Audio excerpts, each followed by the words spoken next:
Pessoal, tudo bom? É o Eduardo aqui da Envicom, mais um Espaço QMA, trazendo assuntos aí sobre química analítica de processo. Hoje o assunto é medição de pH online, diretamente no processo. Apesar do pH ser uma variável bastante difundida, eu tenho percebido aí em conversas com clientes, visitas, que muitas vezes esse usuário final, ele não sabe as diferenças que existem entre os diversos sensores de pH oferecidos aí pelos vários fabricantes no mercado. A maioria das vezes está se optando pelo preço ou por uma especificação que já vem do passado, baseada em premissas muitas vezes desatualizadas ou até mesmo completamente equivocadas já de nascença.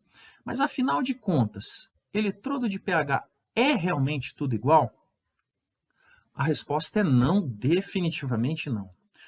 Apesar dos sensores de pH de processo basearem-se no mesmo princípio analítico, que é a potenciometria, ou seja, a medição de diferenças de potenciais entre um eletrodo de medição e um de referência, os eletrodos de pH disponíveis no mercado, eles têm diferenças construtivas bem relevantes e que podem tornar um eletrodo muito bom para uma aplicação e totalmente inadequado para outras. Então eu trouxe aqui três exemplos, três características que são as mais importantes na minha opinião e são aquelas que eu sempre coloco uma lupa em cima para saber sobre a aplicação do cliente e para ter uma guia sobre qual tecnologia seria mais adequada.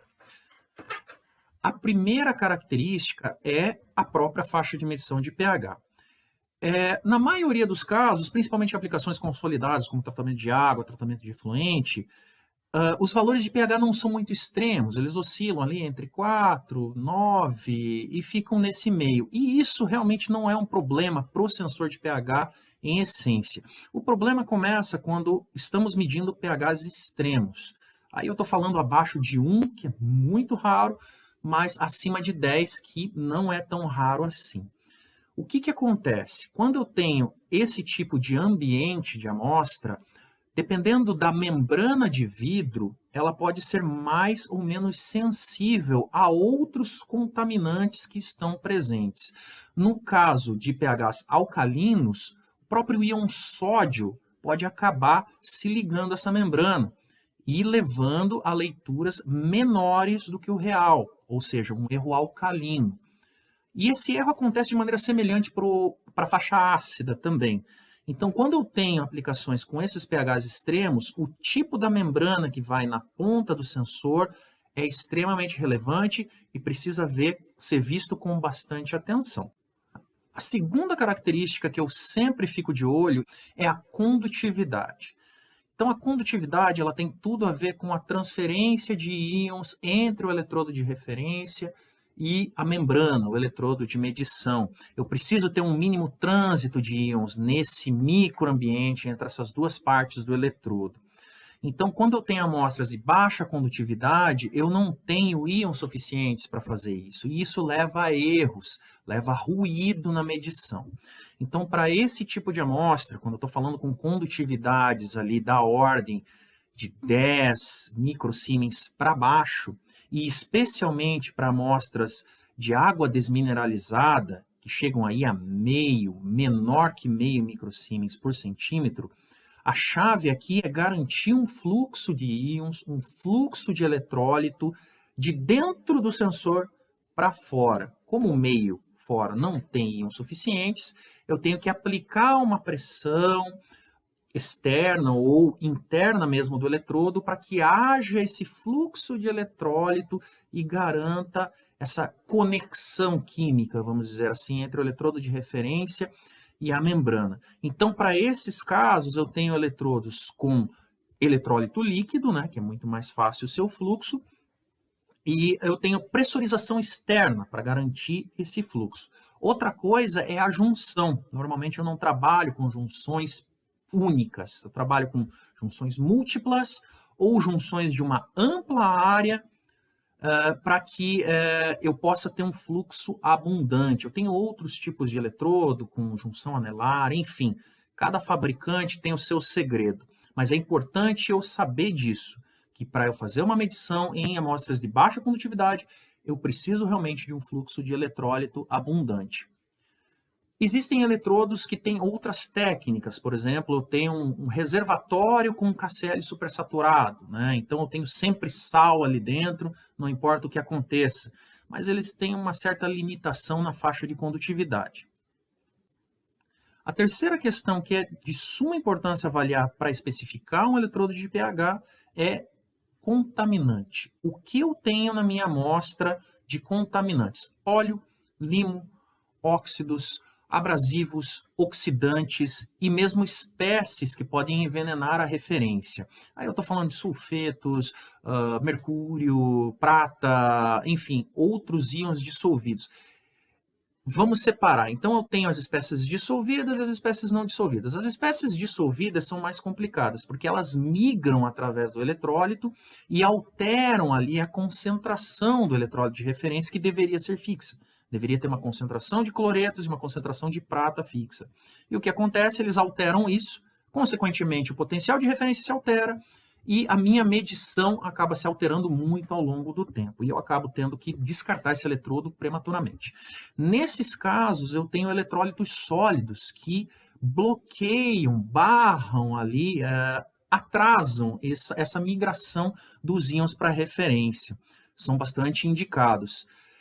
No caso das contaminações não dissolvidas, limo, óleo, proteína de animal e etc., eles podem fazer um outro problema, que é bloquear a junção, ou seja, tampar completamente a comunicação que eu tenho entre o eletrodo de referência e o eletrodo de medição.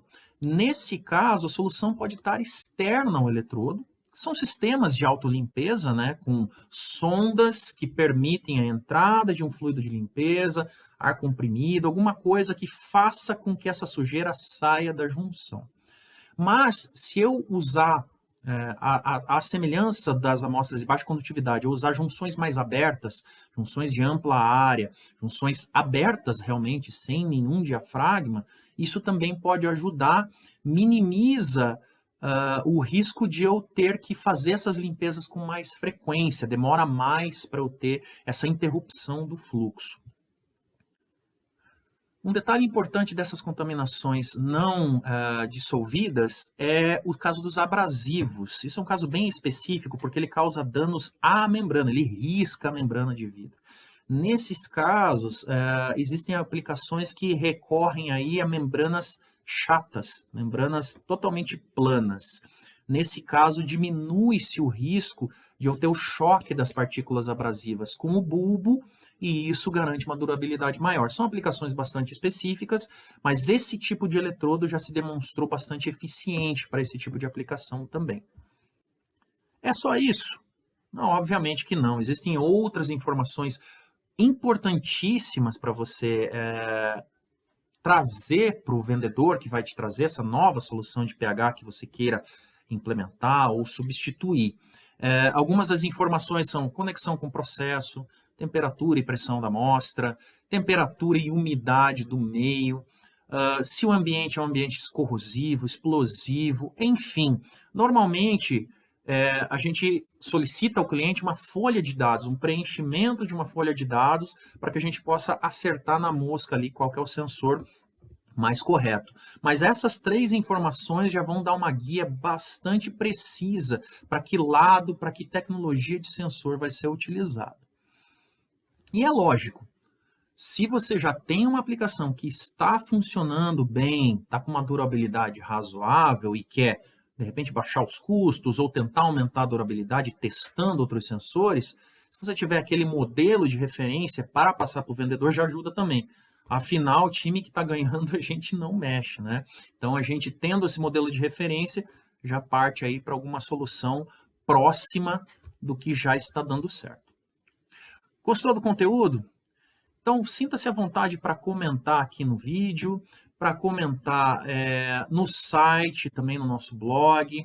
Se você tiver algum assunto para trazer para os próximos espaços QMA, fique à vontade, pode colocar nos comentários também, porque esse é o objetivo do espaço, é atender a quem está assistindo, atender aos nossos clientes, aos nossos parceiros, com soluções para o mundo real, soluções que sejam úteis para o usuário, para quem está especificando e para quem vai fazer a sua manutenção. Até mais e fiquem seguros.